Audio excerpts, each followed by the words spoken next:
Ya, saya ingin kooperatif. Ya, saya tidak perlu dari sini.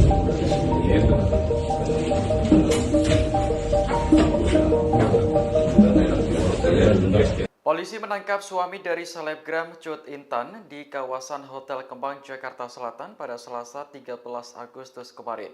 Pelaku yakni Arbor Toreador sebelumnya melakukan KDRT terhadap Intan hingga videonya viral di media sosial. Saat ditangkap polisi, Arbor hanya terdiam dan mengikuti semua perintah untuk menunjukkan kartu identitas. Selanjutnya, ia dibawa ke Polres Bogor terkait kasus KDRT terhadap istrinya sendiri. Hingga saat ini polisi masih belum menjelaskan terkait kronologi penangkapan dan motif KDRT. Sebelumnya, Cut Intan mengunggah video rekaman CCTV di Instagram yang memperlihatkan dirinya dianiaya.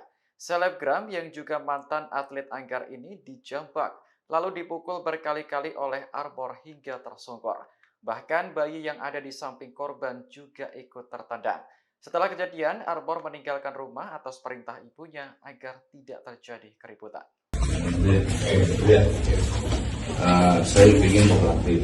Ya, saya tidak perlu dari sini.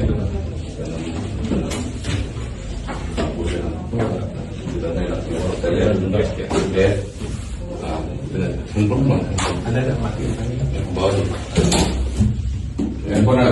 KTP sudah. Itu orang tua siapa ini? Kenapa? Itu yang bukan satu. Itu mah itu apa namanya? Mana bisnis aku. Partner bisnis aku. Oh, Bukan siapa di sini. bukan. Oh. Ya udah bawa barang-barangnya. Ya. Dari jam berapa ke sini? Tadi kan sore. Ini masukin. Ini kan tim kamu kan? Iya betul. Download Tribun X sekarang. Menghadirkan lokal menjadi Indonesia.